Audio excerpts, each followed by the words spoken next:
तो दोस्तों फाइनली आज काजोल की वो मच अवेटेड फिल्म नेटफ्लिक्स पर रिलीज कर दी गई, जिसको लेकर खबरों का बाजार काफ़ी फैलाया जा रहा था कि भैया इस फिल्म के माध्यम से काजोल एक बार फिर से अपनी बेहतरीन अभिनय का जादू आप लोगों के सामने बिखेरेगी। और भैया उनकी ये फिल्म होगी कौन सी? तो भाई दो पत्ती।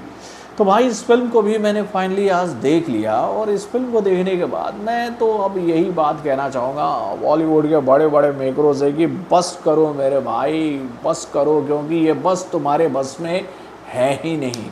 यार। क्रिएटिविटी के नाम पर ये लोग जो काम करते हैं ना, और उनकी फिल्मों में जो ज़बरदस्ती का फलक्रम हमें देखने को मिलता है, ज़बरदस्ती का सस्पेंस देखने को मिलता है ना, उस सस्पेंस को देख कर ना हंसी ही आती है मेरे भाई, हंसी ही नज़र आती है। अब देखिए इस फिल्म को लेकर अगर मैं आप लोगों से ये बात कहूँ कि भैया इस फिल्म के ट्रेलर को देखकर अगर आप मन भर सकते हैं ना, तो भैया इस फिल्म का ट्रेलर ही बहुत अच्छा है। जब आप इस फिल्म को देखने बैठोगे तो आप इसमें खामियां खोजना शुरू कर दोगे कि यार ये सीन ऐसा क्यों हो रहा है, वो सीन ऐसा क्यों हो रहा है, इस सस्पेंस को इस तरह से लोग क्यों रख रहे हैं, अरे यार ये तो रिवील हो रहा है कि भैया कहानी आगे कहाँ जाने वाली है, इसमें हमें क्या देखने को मिलने वाला है। भाई ये सारी चीज़ें इस फिल्म में मुझे नज़र आ रही थी, यानी कि भैया इस फिल्म ने पूरी तरह से मुझे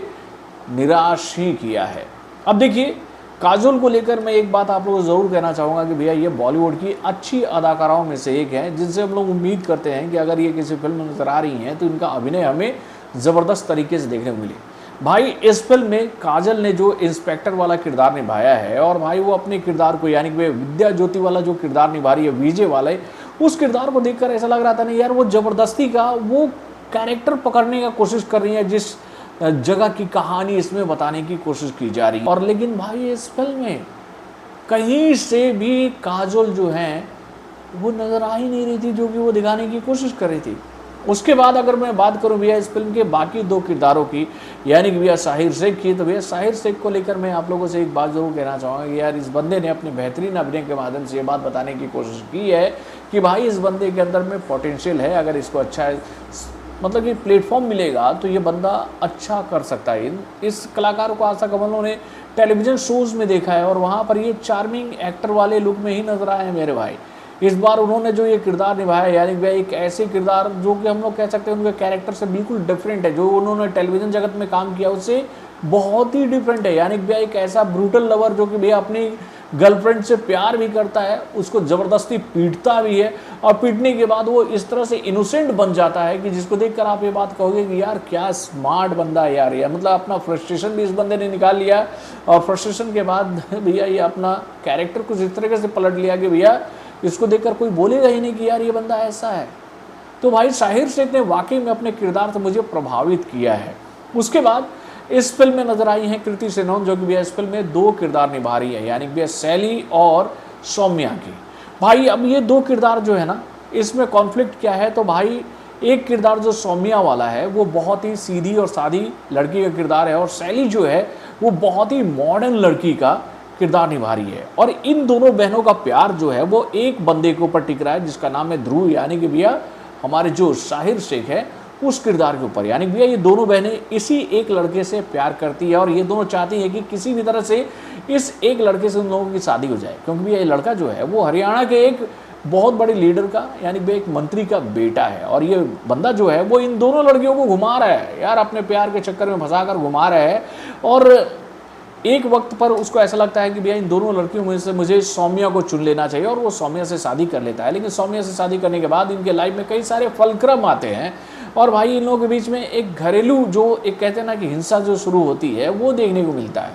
तो फिल्म की कहानी है क्या, मैंने शुरू में ही कई सारी बातें लास्ट में बताने वाली बोल दी। तो मैंने ऐसा क्यों कहा, क्योंकि भाई जब आप किसी फिल्म को देखने के लिए बैठते हैं और आपको फिल्म की कहानी थोड़ी सी हौच-पौच नज़र आ रही है, तो भैया आपका दिमाग पर इस पॉइंट पर जाता है कि भाई ठीक है कहानी अगर वीक है तो इस फिल्म में नजर आने वाले जो कलाकार हैं क्या वो इस कहानी के साथ में जस्टिफिकेशन कर रहे हैं। तो भाई नो डाउट इस फिल्म के कलाकारों ने ही इस फिल्म को थोड़ा सा संभालने का कोशिश किया, नहीं तो भैया फिल्म की कहानी बहुत ही प्रिडिक्टेबल है, बहुत ही प्रिडिक्टेबल है। इस फिल्म में जो सस्पेंस हम लोग के सामने आते हैं वो सस्पेंस ज़बरदस्ती के बनाए गए हैं। अगर आप फिल्म को बहुत ही गौर से देखोगे तो आराम से आप हर एक सस्पेंस को क्रैक करते चले जाओगे कि भैया इस फिल्म में आपको देखने को क्या मिल रहा है। यानी कि भैया जो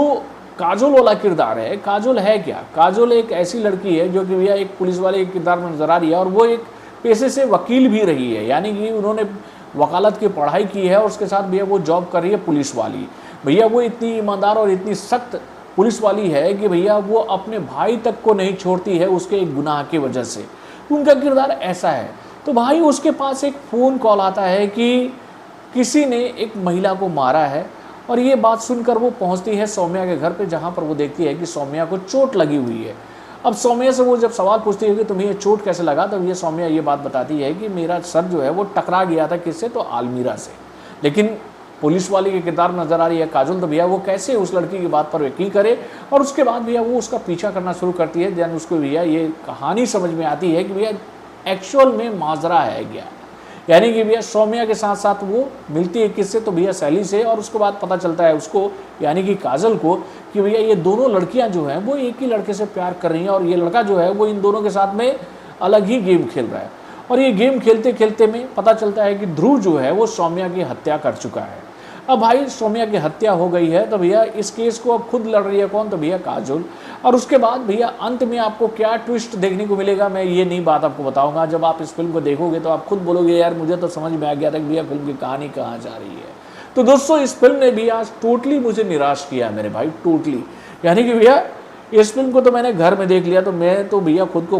खुद किस्मत समझता हूँ कि इस फिल्म को देखने के लिए मुझे सिनेमाघरों में जाना पड़ता, और इस फिल्म की कहानी मुझे ऐसे देखने को मिलती तो मैं तो आज पूरी तरह से टूट पड़ता यार, आज तो पूरी तरह से टूट पड़ता। इस फिल्म को मैंने घर में देखा तो सर में दर्द तो पहले ही हो रखा था, और उसके बाद जब मैंने भैया बंदा सिंह चौधरी को देखने के लिए पहुंचा भैया सिनेमाघरों में, तो वहाँ जाने के बाद तो मेरा सर पूरी तरह से फट गया। अब मुझे तो ऐसा लगता है भैया सर दर्द की गोली भी काम नहीं आने वाली है यार। तो भाई इस फिल्म ने भी निराश किया है, और इस फिल्म को देखने के बाद मैं इन फिल्म में नजर आने वाले कुछ कलाकारों के काम की वजह से मैं इस फिल्म को 2 स्टार देने की हिम्मत कर सकता हूँ कि हाँ यार ये फिल्म इतना डिजर्व करती है। और ख़ासतौर पर भैया शाहिर शेख के लिए मैं ये स्टार दे रहा हूँ, क्योंकि ये बंदा जो है इसने अच्छा काम किया है। तो बॉलीवुड से जुड़े और भी कई सारे खबरों को जानने के लिए हमारे चैनल यानी कि वार्न जंक्शन प्लस का नाम मिलेगा, और हमारे अपडेट्स को जानने के लिए बेल आइकन को जरूर दबाइएगा।